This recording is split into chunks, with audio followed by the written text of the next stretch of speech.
Okay. So, yeah. So there is not a lot of room for emotions at this point. They are, both of them are trying to assess the situation, trying to understand each other, and assess whether each one of the party is trustworthy or not. That is what is happening here. But if the movie is 2.5 hour length, they can't show all these things. So they just show it. They have to show all the emotions and all the feelings of Hanuman that span over like two, three kandas in 1 or 2 minutes. So that is why they chose to showcase it in such a way. But unfortunately, what is happening is, because of that, we tend to feel that because it is Rama, everything is aligning for him and he is able to go and get Sita like this. But Rama has gone through every problem that a common man would go through in order to accomplish something like getting his wife back from an abductor. So nothing has become easy, or nothing is easy for Rama just because he is Rama, or just because he is another incarnation of Vishnu. Nothing happened like that. Nothing fell into place by itself. Rama had to put in every effort, like any other human being, to get the things done and to turn the things around in his favor. Okay. So then they go to the, so basically they are all these people are on the Malaya Parvata right now. Sugreeva and everybody is on the Malaya Parvata. From whatever I read, Malaya Parvata, Rishyamukha Parvata, all these things are part of mountain ranges, one mountain ranges. And that mountain ranges is something that Vali cannot enter because of some curse. And so they are taking refuge in that place. So from Malaya Parvata, they go, from Rishyamukha Parvata, they go to Malaya Parvata, and he introduces Rama to Sugreeva, Rama and Lakshmana to Sugreeva. And then Sugreeva is very happy to receive both of them. And Sugreeva is already thinking that, okay, I can, if I have good friendship with these two people, probably they can help me win over my brother and I can get my kingdom back. Maybe that is a possibility for me. He's already seeing those kind of transactional benefits by having a friendship with Rama and Lakshmana. And then both of them, they enter the oath of friendship. So they give each other a word that, okay, I am here for your help, and I will be of any help that you want me to. So they enter the pact of friendship.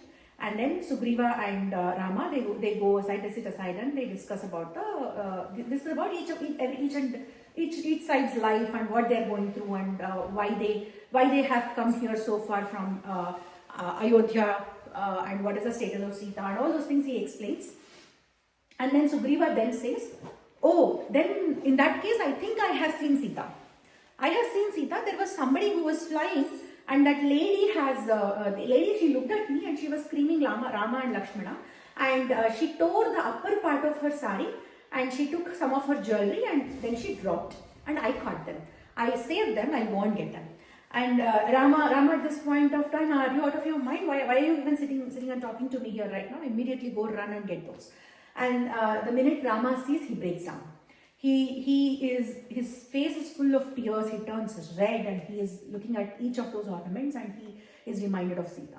He sees Sita in every of those ornaments, and he thinks, and he tells Lakshmana how much of pain my Sita would have gone through when she had to remove her ornaments, to tear her sari, and I mean, how much of desperation was she in, and how much of help she needed.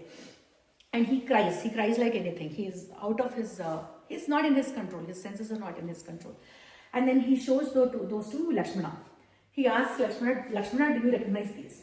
And Lakshmana says, there's a very famous thing that Lakshmana says. Lakshmana says, I don't recognize any of those, because I always look at Sita's feet, and that is my place.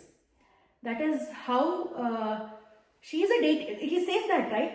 At some point in the story, you are like a deity to me. And he says, I cannot recognize any of those necklaces, any of those bracelets or anything that you're showing him, but I do recognize the anklets. Those are the only ornaments that I can recognize. I'm sure they are Sita Devi's anklets. That is how much of respect and love he has for Sita Devi. Also, at the same time, it doesn't mean he has never seen Sita. So, assume that is Sita. He would talk to her like this, bending down. But there is something called your peripheral vision, right? Do you know what is peripheral vision is? Yeah. When you're looking at something else, you can see other things with the other part of your eye. Like if I'm talking to you, I'm looking at you, but I can see what last year. Yeah, that is peripheral vision. That's what you wanted to say? Yeah. So that with that kind of vision, he must have seen Sita, but never intentionally looked at Sita. Probably he has never seen Sita eye to eye, because that is the amount of respect he has towards Sita. So that is what he says, and there ends one of the chapters. And then everybody consoles Rama. Sugriva says, I know this entire world from north to south and east to west. Everything I know. I know about, in the upcoming chapters, Sugriva explains the geography of the world. So I know everything, the entire geography of the world. Rest assured, we will be able to find your wife Sita, and it is my duty, my job to reunite you both. Sugriva says, I will do everything in my capacity to keep up my promise. So don't worry about it, and don't lose your confidence or your strength. Don't do that. That's what he counsels. And at the same time, Sugriva is also very conscious of, because Sugriva also thinks that I am not at a level where I can counsel Rama. Rama is much more learned person than me. He knows everything. And for a person like me to be able to advise Rama, it is a very difficult task. So at the same time, he is also humble enough to tell Rama time and again that I'm not someone who can advise you, but I can tell you this much. That is how Sugriva is approaching the entire time.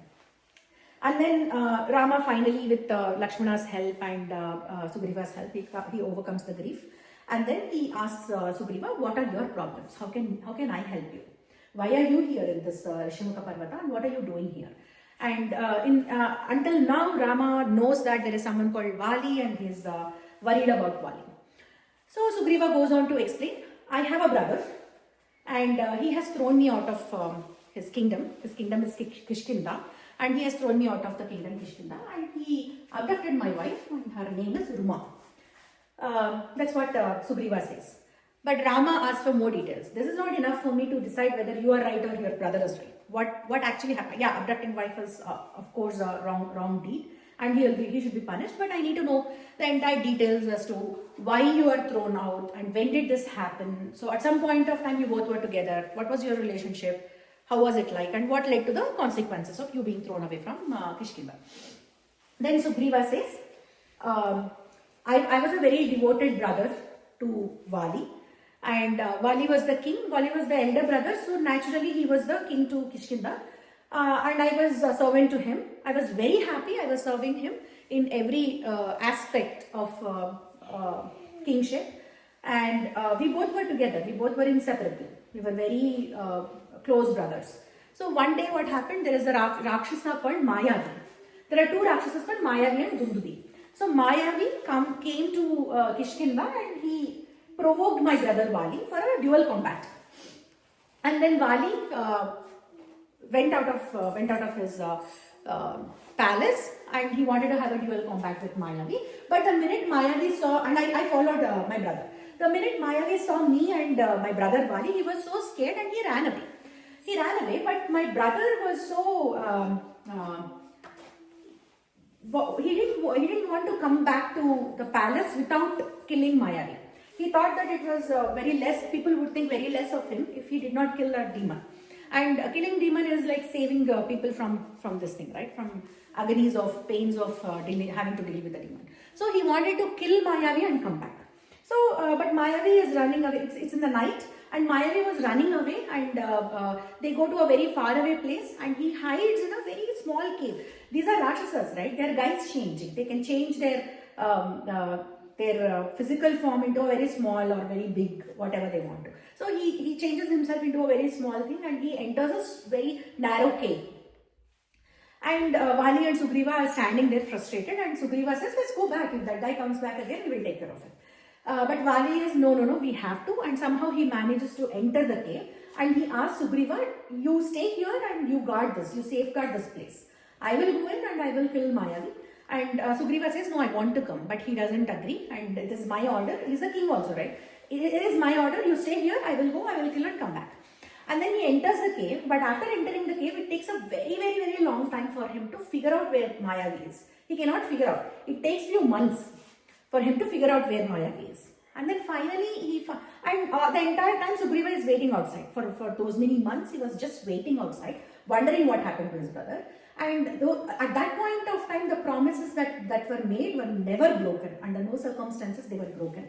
So now what we do, if somebody is waiting outside and if the person who is inside is not coming, after some time we try to somehow figure out what is going on inside, right? Or we try to enter and see. But back in the day, I gave a word to my brother that I won't enter, so I won't enter. That's it. Be it months or years or whatever that is. So I was waiting, and then after few months, I heard the screams of this Rakshasa, but I did not hear the screams of my brother. I did not hear the voice of my brother. And then from this cave, the loads of blood was oozing out like this. So then I thought my Rakshasa managed to kill my brother, and I screamed my brother's name out, but my brother was not responding. So I thought he was killed, and with a very heavy heart, I closed the opening of the cave because I didn't want that Mayavi to come out and again trouble people. So I closed the cave and I went back to Kishkinda. I told everybody what has happened, and I also told them that this is what I think, that brother was killed by Mayavi. That is what I think. And everybody thinks so. Yeah, that's a very good possibility. Otherwise, Vali would have come out by now. Or Vali would have answered your question. Something. So everybody thinks that Vali passed away. And they coronate Sugreeva as the king of Kishkinda. And after few months, Vali comes out. Vali comes out. What? Few months. Because the cave, he entered the cave, but he doesn't know the exit. If the exit was open, the light would have come through and he would have figured out, okay, this is the exit. But is it a small cave? It's a very narrow cave. But once you enter the narrow cave, it will be broad. Right? So it is a very small cave. The entrance is very tiny, but once you enter, it is broad inside. It is very big inside, and there are so many paths underneath. I'll show you any cave pictures of any caves. Then you will understand how you can get lost in a cave. Even today, people who want to explore caves, they get lost sometimes. Yeah, I know you can get lost, but you said it was small, but the entrance was small. The entry point to the cave was small. Oh, but it was a regular cave? It is a regular cave inside. It's a very small, when you look at it, you think that it is a small hole on the earth made by some ants or something. But when you go inside, it is very deep and it is very broad. That is a kind of a cave. So then what happens? Where are we? Yeah. So Vali comes back after a few months. And when Vali sees that Sugreeva is become the king, that is when he is enraged. Like Vali is extremely mad now. Vali thinks that he did it on purpose. Vali thinks Sugreeva took this as a chance to become the king. He was he thinks that Sugreeva did it on purpose. He was from the beginning. He was wanting to become a king, and he wanted to become a king, and he wanted to be the king. That is why he did all that. He thinks like that, and he is extremely mad at Sugreeva. And Sugreeva immediately says, no, that's not the intention. I never wanted to become the king. I only wanted to make sure that there was this throne was not kingless. There should be someone to take care of the people. I was only a caretaker of this kingdom. Now, and we all genuinely thought that you were killed by Maya. Then he says, you have seen me in so many wars and everything. How can you even think that this guy Mayavi is capable of killing me? And he tells, I entered the cave and I was in the cave for such a very long time because I couldn't find Mayavi. He was hiding somewhere. It took months for me to figure out where Mayavi was, and once I found him, I killed him and his entire family. So, but then Sugreeva apologizes. He tries everything to explain to his brother that he's not at fault and all that. But Vali wouldn't listen. And then he wages a war with his own brother and he throws him out of the kingdom. But he abducts his wife Ruma. That is the until this point it is a misunderstanding.